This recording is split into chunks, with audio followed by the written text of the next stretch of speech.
ನಾನು ಅಲ್ಲಿ ಕೂತ್ಕೊಂಡು ಆ್ಯಕ್ಚುಲಿ ಇದನ್ನೆಲ್ಲ ಕೇಳಬೇಕಿತ್ತು. ಆದರೆ ಮಹಾಸ್ವಾಮಿಗಳು ಪ್ರೀತಿಯಿಂದ ನೀವು ಈ ವಿಷಯದ ಬಗ್ಗೆ 4 ಮಾತು ಮಾತಾಡ್ರಿ ಅಂತ ಹೇಳಿದರು.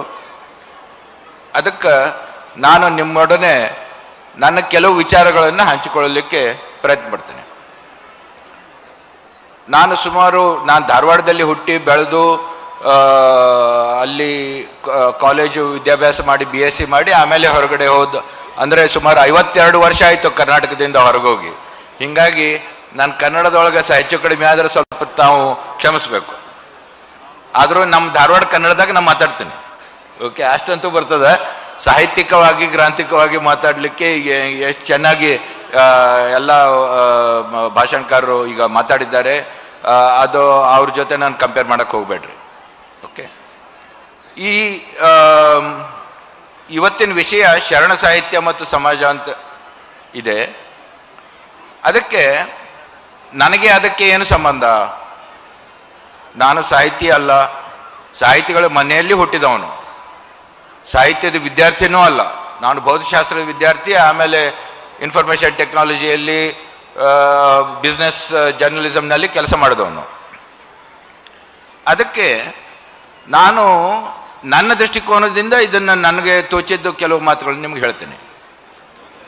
ಈಗ ಸಮಾಜಕ್ಕೆ ಸಾಹಿತ್ಯ ಯಾಕೆ ಬೇಕು? ಮೂಲಭೂತವಾದ ಪ್ರಶ್ನೆ. ಸಾಹಿತ್ಯ ಮತ್ತು ಸಮಾಜ, ಶರಣ ಸಾಹಿತ್ಯ ಮತ್ತು ಸಮಾಜ ಅಂತಿದೆ. ಆದರೆ ನಮ್ಗೆ ಸಾಹಿತ್ಯ ಯಾಕೆ ಬೇಕ್ರಿ? ನಮಗೆ ದುಡ್ಡು ಬೇಕು. ಶೇರ್ ಮಾರ್ಕೆಟ್ನಾಗ ಮೇಲೆ ಕೆಳಗೆ ಹೆಂಗೆ ಹೋಗ್ತೈತಿ ಅದನ್ನ ಹೇಳ್ರಿ. ಮತ್ತೆ ಯಾವ್ದಾರ ಹೊಸ ಸ್ಕೀಮ್ ಇದ್ರೆ ಅದ್ರ ಬಗ್ಗೆ ಹೇಳ್ರಿ. ಅಥವಾ ವಾಣಿಜ್ಯ ವ್ಯಾಪಾರ ಬಿಸ್ನೆಸ್ ಮಾಡೋದ್ರ ಬಗ್ಗೆ ಹೇಳ್ರಿ.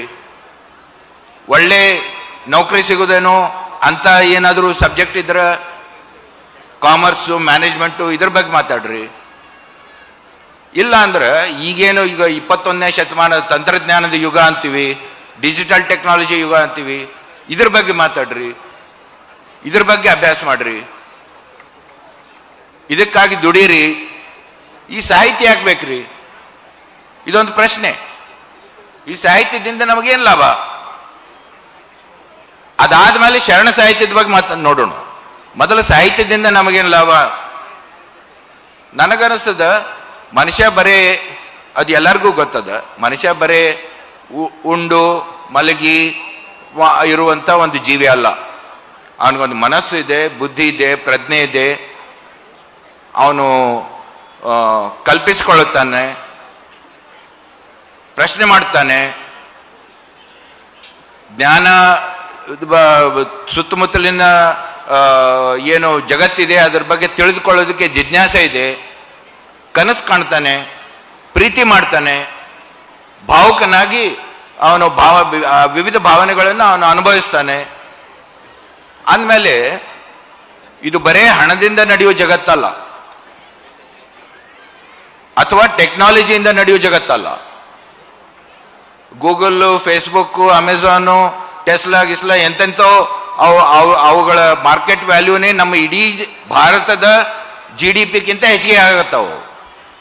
ಮೋರ್ ದೆನ್ $3 trillion ಅಂಥ ಕಂಪನಿಗಳಿಗೆ ಹುಟ್ಟ್ಯಾವು. ಎಲ್ಲ ತಂತ್ರಜ್ಞಾನದ ಮೇಲೆ ಆಗಿದ್ದವ್ರು. ಇವು ಸಿಮೆಂಟು ಸ್ಟೀಲ್ ಮಾಡುವಂಥ ಕಂಪನಿ ಅಲ್ಲ, ಇವು ತಂತ್ರಜ್ಞಾನದ ಕಂಪನಿಗಳು. ಅಷ್ಟಾದ್ರೂ ಮನುಷ್ಯ ಕೇವಲ ಒಂದು ಉಂಡು ಮಲಗಿ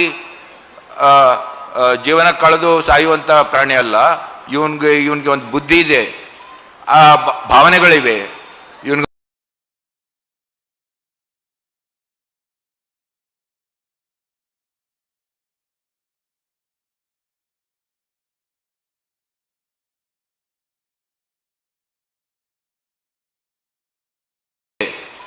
ಆ ಭಾವನೆಗಳಿವೆ. ಇವನಿಗೊಂದು ಸಮಾಜದ ಒಂದು ಪ್ರತಿಬಿಂಬ. ನಮ್ಮ ಮುಂದೆ ಯಾರೇ ನಾವು ನಮ್ಮ ಕಣ್ಣಿನಿಂದ ಸುತ್ತಮುತ್ತಲಿನ ನೋಡ್ತೀವಿ, ಸುತ್ತಮುತ್ತಲಿನ ಒಳ್ಳೆಯ ದೃಶ್ಯಗಳನ್ನು ನೋಡ್ತೀವಿ. ಆದರೆ ಹೆಚ್ಚಾಗಿ ಸುತ್ತಮುತ್ತಲಿನ ಕುಂದು ಕೊರತೆಗಳನ್ನು ನೋಡ್ತೀವಿ, ಕಂಪ್ಲೇಂಟ್ ಮಾಡ್ತಿರ್ತೀವಿ, ಇದು ಹೆಂಗದರಿ ಅದು ಹೆಂಗದರಿ ಅಂತ.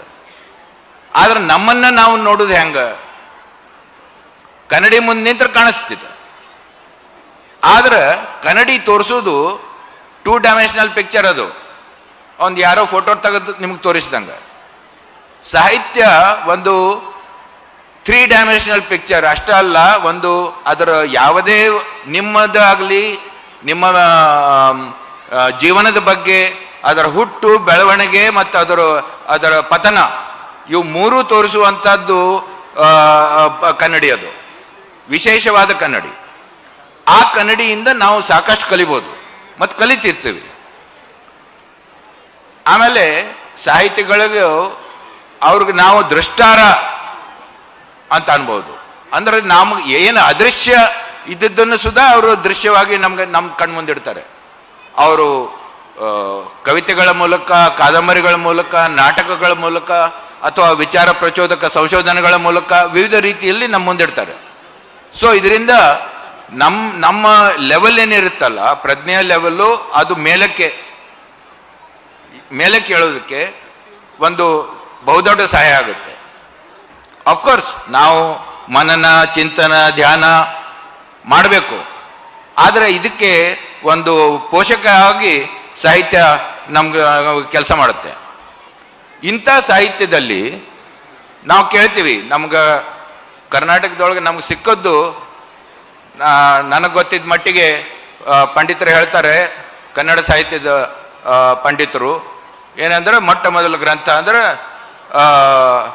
ಕವಿರಾಜ ಮಾರ್ಗ ಅಂತ, ಶ್ರೀ ವಿಜಯ ಬರೆದದ್ದು ಕವಿರಾಜ ಮಾರ್ಗ ಅಂತ. ಆ ಕವಿರಾಜ ಮಾರ್ಗದಲ್ಲಿ ಮತ್ತೆ ತಿಳಿದ ಕೆಲವು ಕವಿಗಳ ಹೆಸರುಗಳನ್ನು ಹೇಳೋಣ, ಆದ್ರೆ ಅವ್ರ ಕವಿತೆಗಳು ಅಥವಾ ಅವ್ರ ರಚನೆಗಳು ನಮ್ಗೆ ಸಿಕ್ಕಿಲ್ಲ. ಅದಕ್ಕೆ ಕವಿರಾಜ ಮಾರ್ಗ ನಮ್ಮ ಮೊಟ್ಟ ಮೊದಲು ಬುಕ್ ಅಂತೀವಿ. ಅದಾದ್ಮೇಲೆ ಆದಿಕವಿ ಪಂಪನ ವಿಕ್ರಮಾರ್ಜುನ ವಿಜಯ ಪಂಪ ಭಾರತ ಅಂತೀವಿ, ರನ್ನಂದು. ಆಮೇಲೆ ಇವು ಒಂದು ದೊಡ್ಡ ಸಾಹಿತ್ಯ ಪರಂಪರೆ ಬಂದದ. ಹರಿಹರ, ರಾಘವಾಂಕ, ಭೀಮಕವಿ, ಬಸವಪುರಾಣ ಬರೆದ ಭೀಮಕವಿ, ಪ್ರಭುಲಿಂಗ ಲೀಲೆ ಬರೆದ ಚಾಮರಸ, ನಿಜಗುಣ ಶಿವಯೋಗಗಳು, ಮುಪ್ಪಿನ ಷಡಕ್ಷರಿಗಳು, ಆಮೇಲೆ ಬರುವ ಮುದ್ದಣ, ಮತ್ತು ನಾನು ಕೆಲವೇ ಹೆಸರುಗಳನ್ನು ಹೇಳ್ತಾ ಇದ್ದೇನೆ. ಇದು ಒಂದು ದೊಡ್ಡ ಸಾಹಿತ್ಯ ಪರಂಪರೆ ಇದೆ. ಆದರೆ ಈ ಪರಂಪರೆಯಲ್ಲಿ ಒಂದು ವಿಶಿಷ್ಟವಾದ ಪರಂಪರೆ ಹುಟ್ಟಿದ್ದು ನನಗನ್ಸೋ ಮಟ್ಟಿಗೆ ಒಂದು ಕ್ರಾಂತಿಕಾರಿ ಸಾಹಿತ್ಯಿಕ ಚಳವಳಿ ಅಂತಲೂ ಅನ್ಬೋದು. ಅದಕ್ಕೆ ಬೇರೆ ಸಾಮಾಜಿಕ ಆಧ್ಯಾತ್ಮಿಕ ಆಯಾಮಗಳನ್ನು ತೆಗೆದಿಟ್ರು ಸಾಹಿತ್ಯಿಕವಾಗಿ ಒಂದು ಹೊಸ ರೂಪ, ಒಂದು ಹೊಸ ಫಾರ್ಮ್ ನಮಗೆ ಕೊಟ್ಟವರು ನಮ್ಮ ವಚನಕಾರರು, 12ನೇ ಶತಮಾನದ ವಚನಕಾರರು. ಆ ಎಷ್ಟು ಅದನ್ನು ಓದಿದ್ರೆ ಈಗ ನಮಗಿಷ್ಟು ಥ್ರಿಲ್ ಅನ್ನಿಸ್ತದೆ, ರೋಮಾಂಚನ ಆಗ್ತದೆ. ಯಾಕಂದ್ರೆ ಆ ಕಾಲದಾಗ ಬರ್ತಕ್ಕಂಥ, ನೀವು ಪಂಪನ ಓದ್ರಿ, ಬಹಳ ದೊಡ್ಡ ಕವಿ, ಆದ್ರೆ ಅದನ್ನ ಸಾಹಿತಿಗಳೇ ಅಥವಾ ಪಂಡಿತರೇ ಓದಬೇಕು. ಅದು ಪಂಡಿತರ ಸಲುವಾಗಿ ಬರ್ದದ್ದು. ಅದು ಚಂಪೂ ಕಾವ್ಯ, ರನ್ನಂದು ಓದ್ರಿ. ಇವನ್ ಆಮೇಲೆ ಹರಿಹರ ಅದನ್ನ ಸರಳೀಕರಣ ಮಾಡೋದಕ್ಕೆ ರಗಳೆ ಅಂತ ಶುರು ಮಾಡಿದ. ರಾಘವಾಂಕ, ಇವರೆಲ್ಲ ಬರೆದ್ರು, ದೊಡ್ಡ ದೊಡ್ಡ ಕಾವ್ಯಗಳನ್ನು ಬರೆದ್ರು. ಕುಮಾರವ್ಯಾಸ ಬರೆದ. ಆದ್ರೆ ನಮ್ಮ ವಚನಕಾರರು ಏನು ಒಂದು ಅತಿ ಸರಳ, ಸ್ಪಷ್ಟ ಮತ್ತು ಸಂಕ್ಷಿಪ್ತವಾಗಿ 4 ಲೈನು, 6 ಲೈನು, 8 ಲೈನ್ದೊಳಗೆ ಎಂತೆಂಥ ವಿಚಾರಗಳನ್ನು, ಅನುಭವಗಳನ್ನು ವಚನಗಳ ರೂಪದಲ್ಲಿ ನಮ್ಮ ಮುಂದಿಟ್ರು. ಇದು ಒಂದು ಸಾಹಿತ್ಯಿಕವಾಗಿಯೇ ಒಂದು ಕ್ರಾಂತಿ ಅನ್ಬೋದು.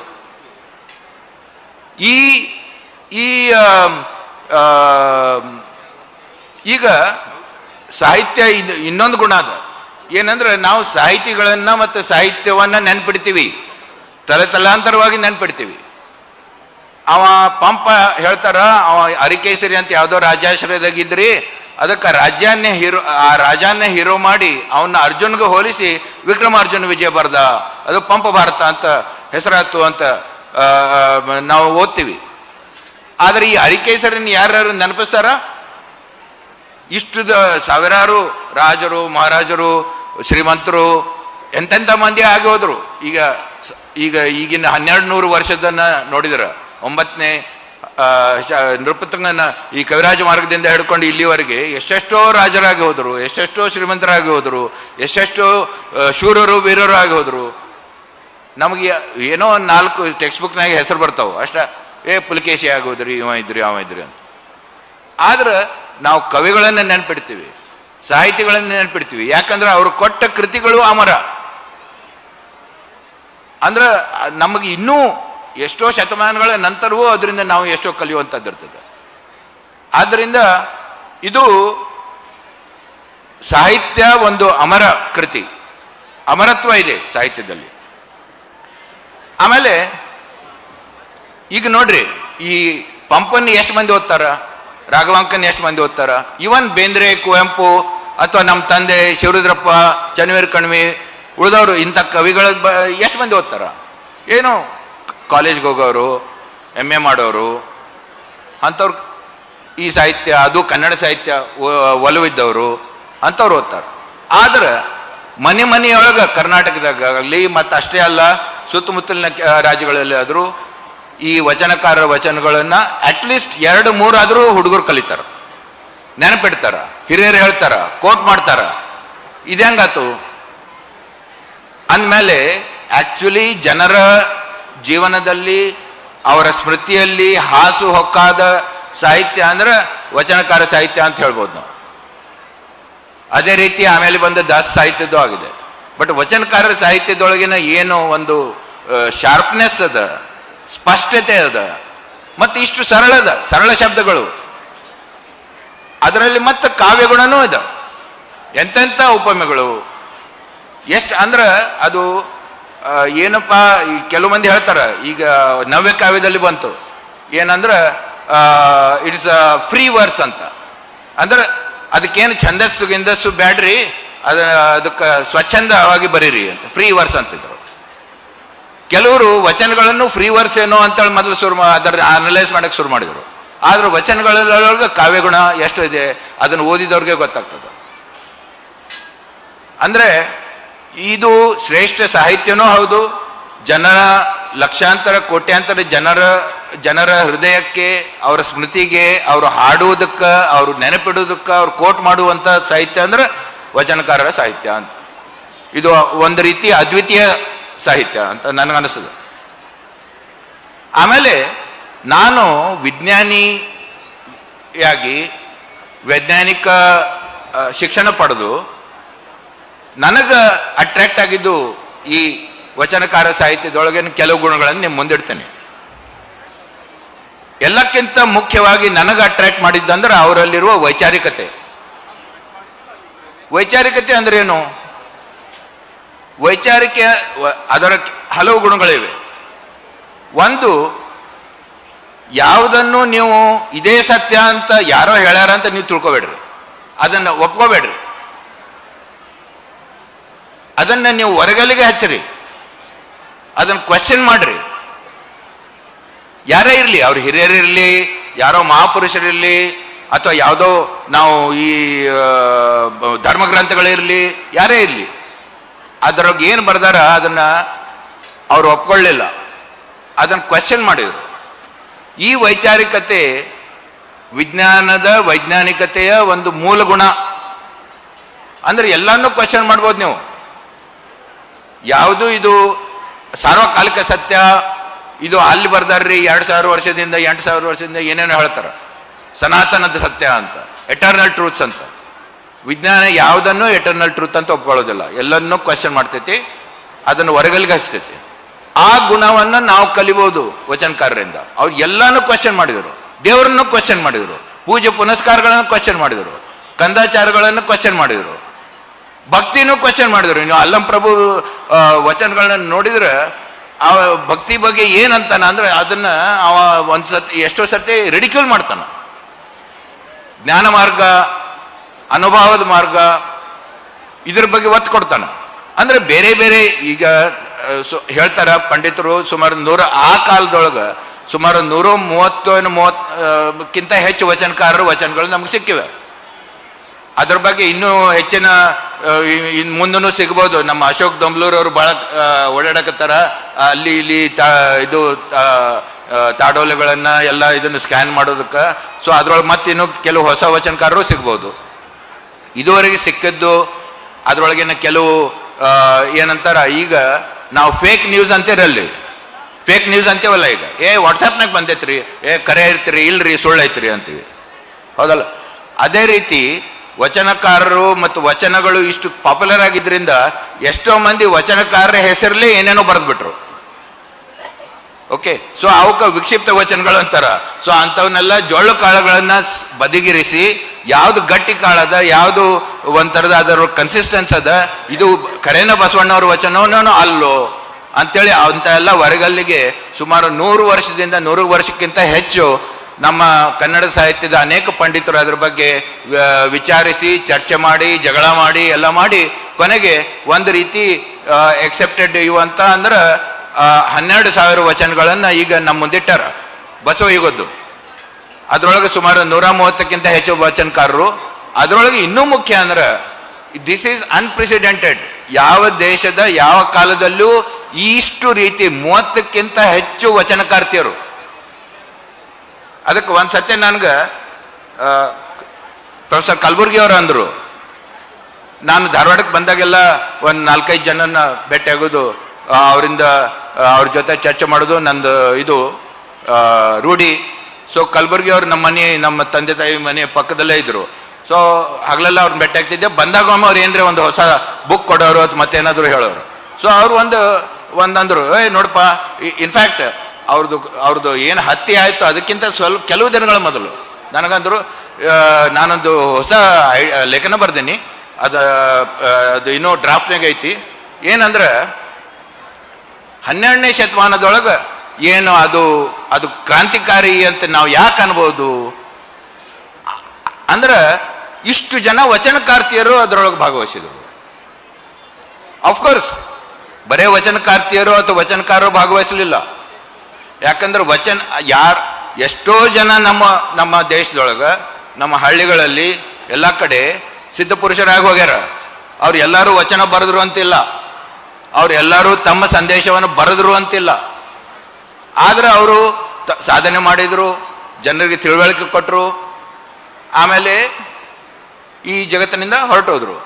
ಅಲ್ಲಿ ಲೋಕಲ್ ಜನರು ಅವ್ರನ್ನೆಲ್ಲ ನೆನೆಸ್ತಾರ. ಆದ್ರೆ ಅವ್ರಿಗೆ ನಮ್ಮ ರಾಜ್ಯ ಮಟ್ಟಕ್ಕೆ ಅಥವಾ ದೇಶ ಮಟ್ಟಕ್ಕೆ ಭಾಳ ಮಂದಿಗೆ ಗೊತ್ತಿರಂಗಿಲ್ಲ. ಕೆಲವ್ರದ್ದು ಆಮೇಲೆ ಈ ಬೇರೆ ಬೇರೆ ಕಾರಣಗಳಿಂದ ಅವ್ರ ಬಗ್ಗೆ ಪ್ರಚಾರನೂ ಆಕೈತಿ, ಅವ್ರದ್ದು ಫಾಲೋವರ್ಸ್ ತಯಾರಾಗ್ತಾರ, ಕೆಲವು ಧರ್ಮಗಳು ಅಂತ ತಯಾರಾಗ್ತಾವು, ಕೆಲವು ಸೆಕ್ಟ್ಸ್ ಅಂತ ತಯಾರಾಗ್ತಾವು. ಅದರಿಂದ ಕೆಲವರ ಹೆಸರು ನಾವು ಕೇಳ್ತೀವಿ. ಸೊ ಬರೇ ವಚನಕಾರ್ತಿಯರು ನಾವು ಅಂದ್ರೆ ಇಷ್ಟೇ ಮಂದಿ ಇದ್ರು ಅಂತಲ್ಲ, ಇದಕ್ಕಿಂತ ಸಾವಿರಾರು ಆಗಿರ್ಬೋದು, ಯಾರು ಗೊತ್ತು, ಆಮೇಲೂ ಆಗಿರ್ಬೋದು. ಆದ್ರೆ ಆ ಕಾಲದೊಳಗೆ ನಮ್ಗೆ 30ಕ್ಕಿಂತ ಹೆಚ್ಚು ವಚನಕಾರ್ತಿಯರು ಸಿಗ್ತಾರೆ. ಅಂದ್ರೆ ಇಷ್ಟು ಜನ, ಅಟ್ಲೀಸ್ಟ್ ಇಷ್ಟು ಜನ ಅದರಲ್ಲಿ ಆಕ್ಟಿವ್ ಆಗಿದ್ರು ಅಂತ. This is unprecedented. ಇದು ಏಕಮೇವ ದ್ವಿತೀಯ ಅಂತಾನೆ ಹೇಳ್ಬೋದು. ಯಾವುದೇ ಈ ಥರದ ಒಂದು ಏನೋ ಚಳವಳಿ ಅಂತ ನಾವು ಶಬ್ದ ಯೂಸ್ ಮಾಡ್ತೀವಿ, ಆದ್ರೆ ನನಗೆ ಏನೋ ಅದಕ್ಕೆ ಸ್ವಲ್ಪ ಬಾಧೆ ಆಗ್ತದೆ. ಯಾಕಂದ್ರೆ ಚಳವಳಿಗೆ ಒಬ್ರು ಮುಖಂಡರು ಇರ್ತಾರ, ಒಂದು ಮ್ಯಾನಿಫೆಸ್ಟೋ ಇರ್ತೈತಿ, ಒಂದು ಆರ್ಗನೈಸೇಷನ್ ಇರ್ತೈತಿ ಅಂತ ನಮ್ಮ ತಲೆಯಾಗೈತಿ. ಈ ರೀತಿ ಏನು ಕಂಡು ಬಂದಿಲ್ಲ. ಅವ್ರು ಎಲ್ಲರೂ ನಾವು ಸರೀಕರು, ನಾವು ಸಮಾನರು, ನಾವೆಲ್ಲ ಅಂದ್ರೆ ಒಂದು ಕಮ್ಯುನಿಟಿ ಮಾಡಿಕೊಂಡ್ರು. ಒಂದು ಕಮ್ಯುನಿಟಿ ಅಂತ ಆಯ್ತು, ಶರಣರದ್ದು ಒಂದು ಕಮ್ಯುನಿಟಿ ಅಂತ ಆಯ್ತು. ಅದರೊಳಗೆ ಪ್ರತಿಯೊಬ್ಬರದ್ದು ಬೇರೆ ಬೇರೆ ರೀತಿಯಿಂದ ತಮ್ಮ ಅಭಿವ್ಯಕ್ತಿ ಮಾಡಿದರು, ಬೇರೆ ಬೇರೆ ವಿಚಾರಗಳನ್ನು ಅಭಿವ್ಯಕ್ತಿ ಮಾಡಿದರು.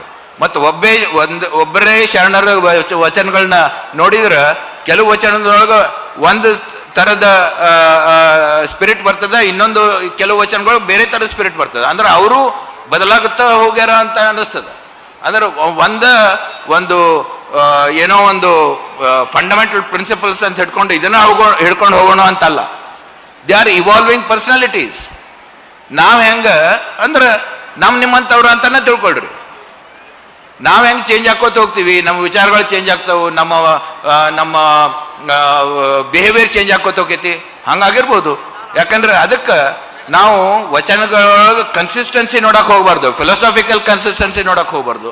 ಆದ್ರೆ ಆ ವಚನದ ಯಾವ ಕಾಂಟೆಕ್ಸ್ನಾಗ ಅವ್ರು ಏನು ಹೇಳಕತ್ತಾರ ಅಂತ ನೋಡಿದ್ರೆ ನಮ್ಗೆ ಭಾಳ ಒಂದು ಕಲಿಯಾಕೆ ಬರ್ತದೆ ಅಂತ ನನಗನ್ನಿಸ್ತದೆ. ಆಮೇಲೆ ಅದರದ್ದು ಕೆಲವು ಈ ವೈಚಾರಿಕತೆ ಅಂತೂ ಬಹಳ ಮುಖ್ಯ. ಇದು ಮತ್ತು ಅಷ್ಟೇ ಅಲ್ಲ, ಎಲ್ಲದಕ್ಕೂ ಅವ್ರು ಪ್ರಮಾಣ ಕೇಳ್ತಾರೆ. ಇದು ಒಂದು ವಿಜ್ಞಾನದ ಇದು ಒಂದು ಏನಂತಾರ, ಅದು ಒಂದು ಸೈಂಟಿಫಿಕ್ ಟೆಂಪರ್ ಅಂತೀವಿ, ಸೈಂಟಿಫಿಕ್ ಮೆಥಡ್ ಅಂತೀವಿ. ಏನಂದ್ರೆ ಎಲ್ಲದಕ್ಕೂ ಪ್ರೂಫ್ ಕೇಳಬೇಕು, ಎವಿಡೆನ್ಸ್ ಬೇಕು, ಎವಿಡೆನ್ಸ್ ಬೇಸ್ಡ್ ಸೈನ್ಸ್ ಅಂತಾರ. ಅಂದ್ರೆ ನಿಮಗೆ ಪ್ರಮಾಣ ಇರ್ಲಾರ್ದ ಮಾತಾಡಬೇಡ್ರಿ ಅಂತ. ನೀವು ಮಾತಾಡ್ಬೋದು, ಇದು ಐ ಫೀಲ್, ಐ ಥಿಂಕ್ ಅಂತೇನು ಅಂತಿರಲ್ಲ, ಅದು ನಿಮ್ಮ ಭಾವನೆಗಳಿರ್ಬೋದು, ನಿಮ್ಮ ಒಪಿನಿಯನ್ ಇರ್ಬೋದು, ನಿಮ್ಮ ಅಭಿಪ್ರಾಯ ಇರ್ಬೋದು.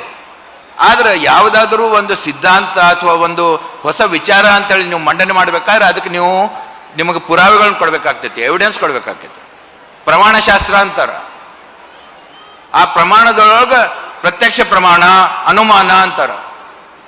ಈಗ ವೈದಿಕ ಇದ್ರೊಳಗೆ ವೇದ ಪ್ರಮಾಣ ಅಂತನೂ ಅಂತಾರ.